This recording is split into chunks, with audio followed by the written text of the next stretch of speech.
It is late July. I want to bring you the latest data here in the Austin metro area and stick around. I've got some current up to date trends to show you what's happening here late summer in Austin. I think it'll be valuable for both our sellers and our buyers. So stick around for that. But first, could 2026 see a housing rebound? Well, Lawrence Yun, he's the chief economist for the National Association of Realtors. They just had a big conference, and basically he downgraded 2025. They thought housing sales, not necessarily price, but number of sales would go up about 6% this year. They downgraded it to 3%, but he is starting to prognosticate that next year we could see a double-digit increase in sales if mortgage rates can get down closer to 6%. I'll show you where they are now.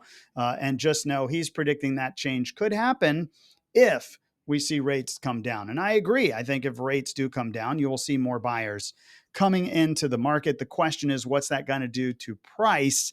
Well, that doesn't answer the whole question. We still have a lot of supply. So we're going to have to see how the supply and demand balance factors out. But pay attention to that. I think they're also saying, hey, 2025, probably not going to see it. So we're looking now maybe to next year to see more of an impact on an increase in home sales. Let's get to June data. So this was last full month of data. So this is our 5-county metro area, and it's a little surprising. Active listings, obviously, we know are up from last year. We've got 19,000 listings. That includes single-family condos, townhomes, the like, all the residential properties. Total sales, though, were up 5% June over June. So we had a few more buyers in June than last year. Pendings were pretty equal, but new listings were up as well. If we look at median sold price, we were down 0.5%. So honestly, pretty neck and neck with last year. Average sold price was up about 2%. And then again, I think that's because the healthier part of the market are people that have equity, people that still have money to be able to transact. Typically means the price of the homes that they're buying are going to be a little higher. That pulls the average sold price up. But hey, median's kind of hanging in there with last year. All right, this is now July data. So where are we at the moment? We're at 5.8 months of inventory, basically 6 months. I'd say we're leaning into that buyer market category. In terms of the active versus pendings, right now in a given month, 18% of active properties will likely go pending. So less than 1 in 5 homes is going to go pending in any given month. Hence, that's why it takes 6 months to work through the inventory that we have in the market. So if you're a seller right now and you're trying to be that top 18% of homes, we got to make sure we're that right price. There's not a lot of buyers in certain categories. And so it's just got to be the best thing they can find in the market so that they will write an offer. But I did want to share this little graph down here, and I think you'll like it. So if you look below my video, this just outlines, well, how does a house transact right now, start to finish, and how much concessions or price change is there from start to finish? So let's say a house lists originally at 609 and it drops with a price reduction or two down to 586. Well, that gap right now, the average that a seller is giving up before they get to their final list price, well, that's about 3.6%. Okay, well, now they get an offer. The house was listed at 586. They go under contract.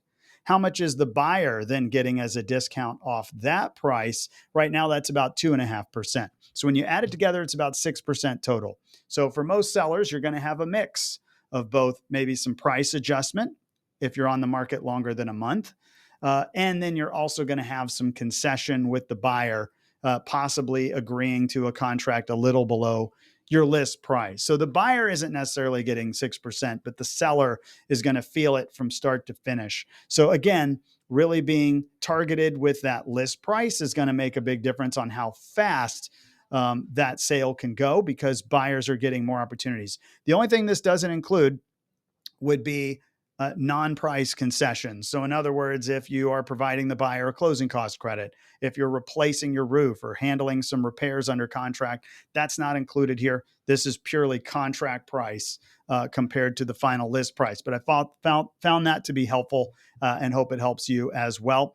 This is current active inventory in the market. So you can see we're starting to round off and head back down in terms of the number of listings in the market.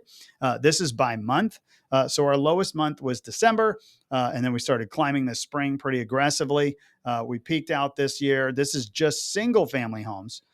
15,700. We're now sitting still in the 15s, 15,300. But I expect we're now going to see that bell curve of listings start to trend downward. We typically don't have as many sellers come to market the second half of the year, and you typically don't have as many buyers per month writing offers. And so we're probably starting to see that down here in the blue. These are closed sales. So if we look at May, we peaked out at 3,150 single family homes that were sold in 1 month. Last month in June, we sold 29, pretty much 50. July is still too early, but I expect it's not going to be any more than we saw in June. All right, let's talk about mortgage rates. So here's where we're at. We're about 6.8 right now. And again, if you've been shopping for a while, it doesn't seem like they've moved very much. But here is a chart that'll show you 2025. And this is even before the new president, but this is the whole year, includes tariffs and bonds and everything that's been happening. So if you look at the start of the year, we were above 7% and we were climbing up to 7.25, basically. Well, then rates started coming back down. In fact, they dropped pretty good down to about 6.6. Tariffs were announced, boom, shot back up over 7%. And since then, it's been pretty volatile, just kind of up and down. We peaked over 7 again. We got down to about 6.6. We're now sitting about 6.8. But if I go from the start of the year to now, we're not quite half of 1%. We're probably 40 basis points lower than we were at the start of the year. And we're just slowly seeing them come down over time. But yet, until that becomes a longer trend, I'm still predicting we're going to be bouncing between, call it 6.5% and 7%.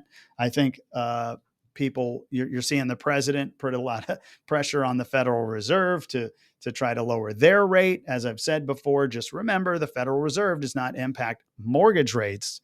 They impact the shorter term rates that banks borrow money on. The mortgage rates will be affected by the bond market, and we'll see if the bond market follows suit.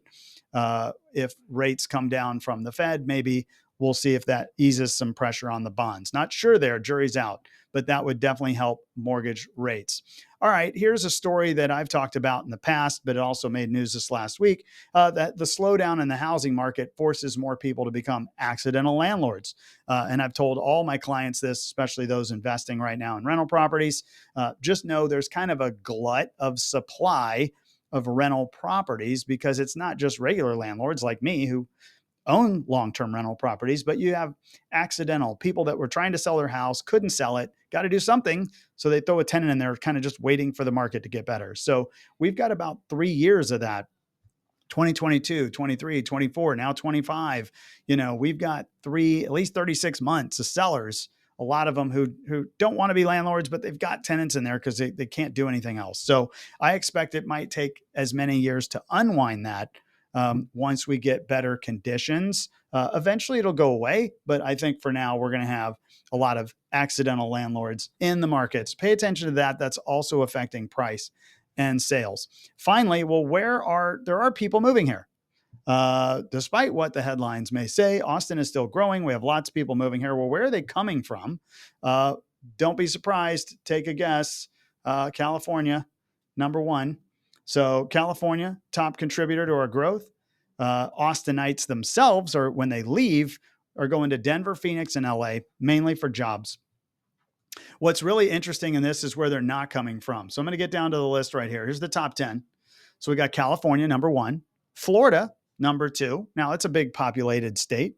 And on top of that, you have a lot of people from the East Coast. Well, where do they move? They move to the East Coast. They stay there and they go to Florida. So I think you're seeing a lot of people from Florida moving to Texas, partially for jobs, maybe also just because their market too is having some housing challenges, maybe get away from the hurricanes a little bit. But anyways, Florida, Colorado, which is mostly the Denver metro. And then you have our border states, Louisiana, Oklahoma, New Mexico, they're in there.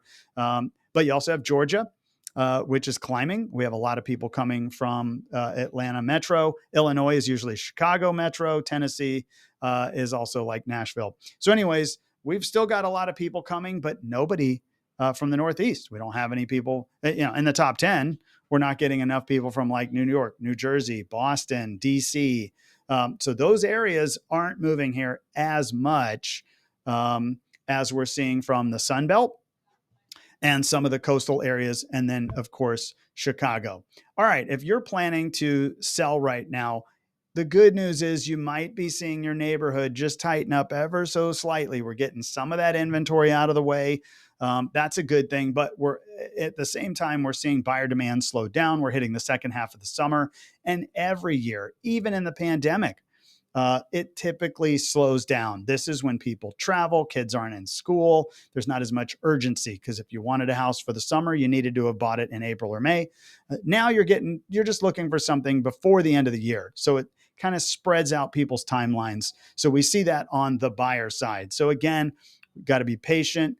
Really have to button up any details we can with our listing to make sure we attract enough buyers to tour it so that they can write offers.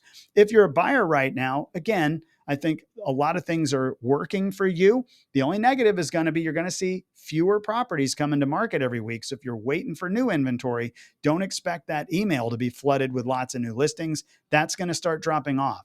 So a lot of what we may want to go look at may already be in the market. Anyways, hope this was helpful. Make sure to watch our videos each and every week. You can go to our YouTube channel at Ryan Kelly Group and click that subscribe button. And of course, if you know someone looking to buy, sell, invest, or finance here in Austin, we'd love the opportunity to chat with you. Well, anyways, we only have one more full week of July. Can't believe we're about to head into August. Can't believe we haven't had a 100-degree day this entire summer. Last summer, the whole thing was 100 degrees. And now because of the rain and the clouds, it has kept Austin humid, but actually quite pleasant for our summer. Anyways, feel free to reach out this week. We'd love to connect and talk with you soon.